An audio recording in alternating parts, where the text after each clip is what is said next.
finished watching tennis, so I want to bring you an update regarding the alley bar and restaurant housing. Yeah, it has housing up top, back. Located at 3325 Grand Avenue, Oakland. Hey, everybody. Uh, okay, so where we are is, if you're watching this, you may remember that I wrote a piece that was critical of our new Oakland Mayor Barbara Lee's inaugural party scheduled for July 8th because it has a low end ticket ask, the lowest one of $500. The high one is $100,000. And what do you get for that? Well, for the $500, you get a place to sit. $500 to enter and sit down. For $100,000, you get 24 spaces. And I believe you get social media placement. And your own corner table, something like that. But still, it's 100 grand. And it's not $100,000 used to help house the homeless, or $100,000 to pay for a design charrette for what would be the Times Square of Oakland when it's finished, valued at $2 billion. No, that's not what they're planning, but that's actually what I was planning when I brought Forest City to Oakland on behalf of Oakland Mayor Elihu Harris. Yep. Cold called Robert A.M. Stern.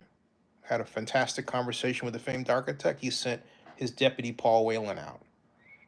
But I don't want to spend a lot of time here telling you about that and not this. I'm just simply explaining to you that the $100,000, that's the top end ask, isn't going to go for anything that helps the city. It simply will go to help pay off the campaign debt of Mayor Lee. That's it. Holy raise, Batman. So, hey, well, sorry if you think about it.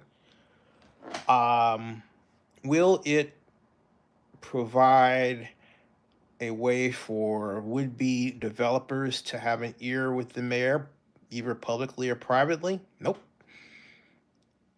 Will it, in short, do anything for Oakland other than bringing Oaklanders together who have the money to pay? Will it employ Oakland vendors? That question wasn't even touched on the website announcing it. Not like, hey, here is what is projected to be an economic impact, all right? None of that. So, yeah, at the time I was about to express my concern about it, I got a buzz from my friend Jackie Simpkins, who is in distress because, and this, bear with me, it is a bit of a chain-linked blessings, Von Erich, story. It started when Jackie applied for the PPP loan program, and of course the alley is eligible. But the alley is two things. It's not only the ground floor business, it is the apartments and the restaurant. It's the apartments above it. So anyway, she received this loan. And the way they just structured the PPP loan is you should pay it back. There was a large group of us around the country who fought against that under the sound argument that the PPP loan should be turned into a grant, because here we are as business people suffering from the pandemic, and you're asking us to pay a debt almost immediately after the pandemic with the idea that the money you pay back will be so small it won't be, not much of impact, right? But that's for us to decide. That's for us to judge. Anyway, Jackie did go on the way of trying to pay that back, and basically because of business conditions had to get a loan to pay back the PPP loan. You see where the PPP loan triggers all this? If she had not had to pay back the trigger, which is the PPP loan, Jackie would not be in this situation today. On top of that, Jackie did not receive the rental assistance money that she was told the alley was supposed to receive from the state of California. So, and I contacted Governor Newsom, who put his people to work, but his people told Jackie that she was supposed to get the money, but she still didn't get the money. Okay? She still didn't get the money. So that's, problem number one on top of problem number two. And then problem number three was, hey, trying to figure out how to pay back the balloon loan she got because it ballooned to be used to pay back the PPP loan, which should be a grant anyway. And then because over this time, the economic conditions around Grand Avenue for everybody, from Elwood to Lake Park, where the Grand Lake Theater is, to further toward the west and room 389, and then off to Harrison Street, all along there, and then all the way to West Oakland, worsened. It was so bad that the bank, several banks Jackie was trying to get a loan from, told her that her property value went down by $1 million because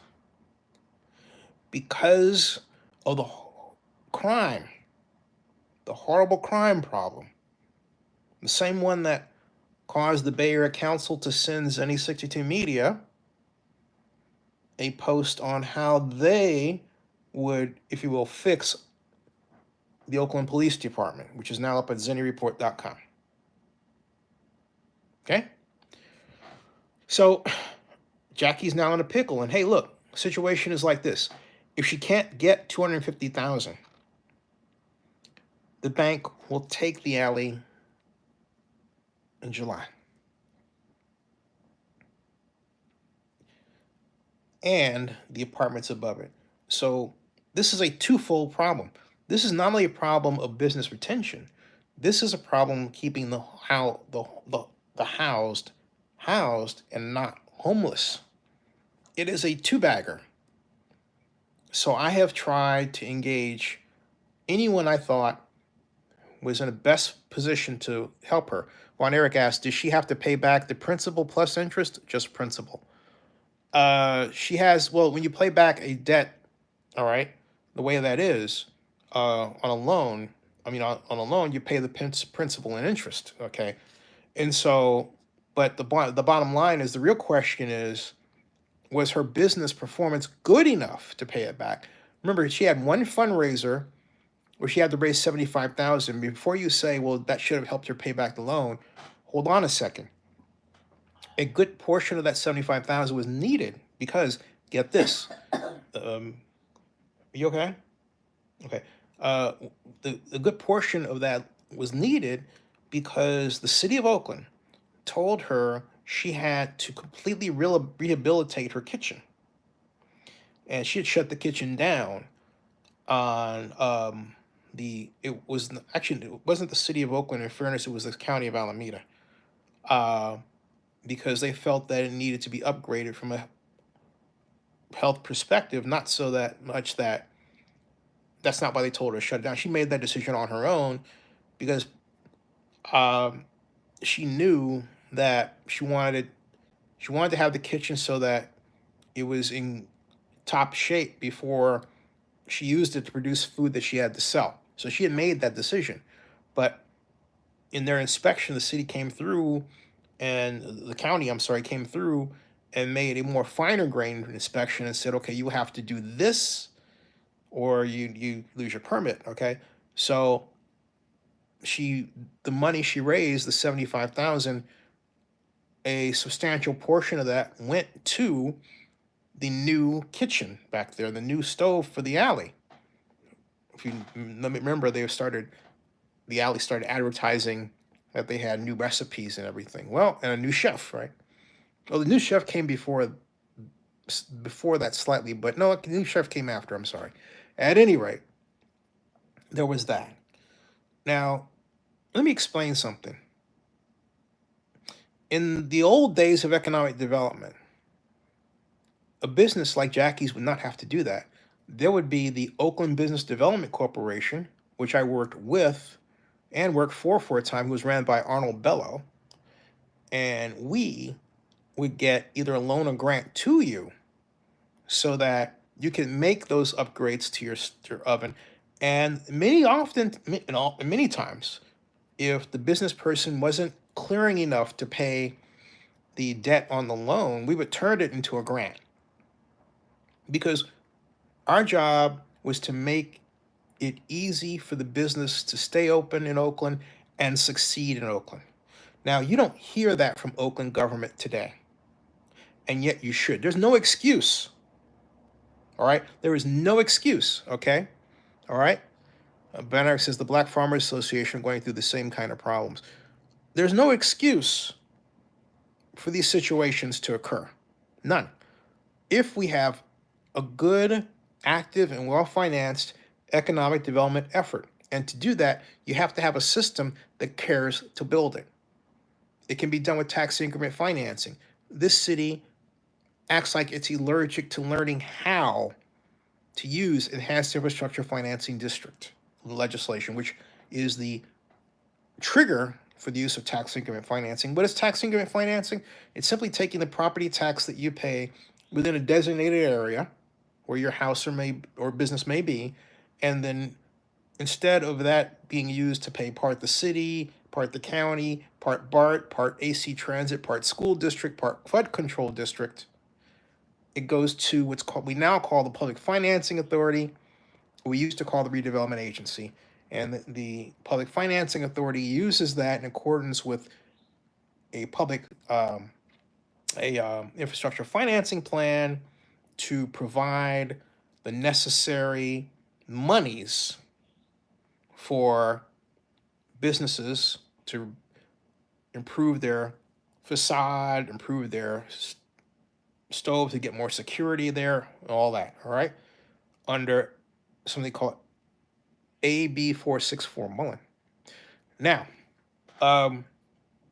we don't do that. I have spent over 7 years trying to get the city of Oakland to use this legislation. It has been like pulling teeth. But I'm not stopping. But at any rate, back to Jackie in the alley. So I contacted everyone. I reached out to the mayor's communications person. I reached out to the new District 1 council member, Zach Unger. I reached out to I reached out to District 2, forgetting that District 2 was no longer the jurisdiction over the alley as District 1. I reached out to Michael Wimsett, who represents Charlene Wang, the new Oakland District 2 council member, all right? I reached out to Oakland City Administrator Justin Johnson as well. I covered a lot of bases, and also I wrote an email letter to the new chief of staff for Mayor Lee, Ms. Chin. Mika Salika Chin, if I'm not mistaking her pronunciation of her names. Reached out to her as well. So I'm getting the ball rolling as best I can. I'm not gonna say I don't know what else to do. It's a matter of what I will figure out next. But my other thing to do is what I'm doing now. I'm bringing you up to date. I'm informing you of the next steps. The alley is a very important business. It's an institution in Oakland. It goes back to 1933. It's on the National Register of Historic Places. It is a place where Undoubtedly, you've been there to sing, and if you haven't, you've heard about it, but you didn't go because you thought you couldn't sing, only to realize that there are guys like me who didn't think they could sing either until it was actually September 8th of 9th, excuse me, September 9th of 1997. That was a Tuesday night. And I went after work, and late after work, didn't go directly after work. Um, had dinner, but I did have dinner there. And Rod was playing, and Rod taught me how to sing to my voice. I realized I didn't know how to sing New York, New York well, but that was my favorite song to sing. But the song, I realized, thanks to Rod Dibble, rest in peace, that I could sing well and can and do sing well is Fly Me to the Moon. Yes, both Sinatra tunes. The Alley has been the site of many of my most fun occasions in my adulthood, and not all of them, of course, but my 40th birthday and my 50th birthday. And the Alley has been a great unifier of people, a great place to ring in the new year, a great place to meld young and old, because there are the old who know who Cab Calloway is, and the young who may have heard of Cab Calloway because of the Blues Brothers, right? But this guy, because of the Alley, and in particular Rod Dibble, can sing Cab Calloway's Minnie the Moocher. And yes, she was a low-down hoochie coocher. So there's a lot of history there. Most notably, however, the Alley is the birthplace of the dissemination of the Oakland song. Yes, I'm not going to sing it here, but there are famous cities everywhere.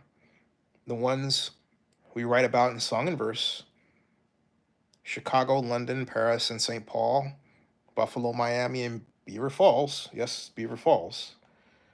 But Tim Pala Alley did us wrong. We never heard the song about the greatest city of them all. And that city is Oakland. That's when we go into the chorus about Oakland, Oakland. Anyway, Oakland's got the Tribune Tower. Okay, I said I wasn't going to sing the whole thing. See what you made me do? All right. And it mentions the Alley. So, folks, to let the Alley just die is a mistake. It is a failure of a city. And Oakland, under Mayor Lee, should send a message that it's not going to let its valuable small businesses die. It doesn't have to. The cry of "we're broke" is not true. The Port of Oakland has business retention programs, did you know? We can use, as I pointed out earlier, tax increment financing. Those are two examples on top of what I've listed. Then, of course, there's passing the hat. Then, of course, there's Melamu's bond financing, which calls for the property people to kick in something around it. But hey, look, you don't really want to do that because it basically winds up being a tax on a city that's already taxed enough. Tax increment financing can do the trick. But right now, Jackie needs the help. So I'm just simply saying, folks, help save the Alley. And it's people ask me, well, shouldn't have Jackie done this or that? But if you go back and you listen to what I'm saying, what has happened, all of this happened not through anything that Jackie had done, not through overspending or anything. It happened first with a PPP loan that should have been a grant, and then it happened second because the state of California didn't get the aid that they said the Alley was supposed to get to her, okay? And they kept saying it's there, you're supposed to get it. She didn't get it. So then she has to take out a balloon loan And she's got to pay it back off, only to discover she can't pay it off with another loan because the banks are telling her that we're sorry. The conditions in your neighborhood have worsened to the point where your property is $1 million worth $1 million less, and so therefore we can't extend you the credit. There are a lot of people in business in Oakland who've gone through that, and the city has done nothing, for the most part, to save them. I say for the most part because do you realize there are businesses that needed aid that were relocating to Oakland, big businesses that the city actually made noise about, or as much noise as they could make on one webpage. I happen to see it. But but then you're going to let the alley die on the vine and other small businesses that are here already? Oh, business retention. That's what you're supposed to do. So here's my update, folks. Pray for the alley, save the alley, 3325 Grand Avenue, or at the very least, go to the alley, order dinner, or beverage, or both. Sing a song. Jeff Labes is the great piano player, as is Brian Seat and Paul Hebcar. And give your love to the alley and save the alley. Thanks. We'll see you. Subscribe to Zenny62 on YouTube if you haven't done so before, and bookmark OaklandNewsOnline.com. That ends this broadcast. Thanks a lot, everybody. See you.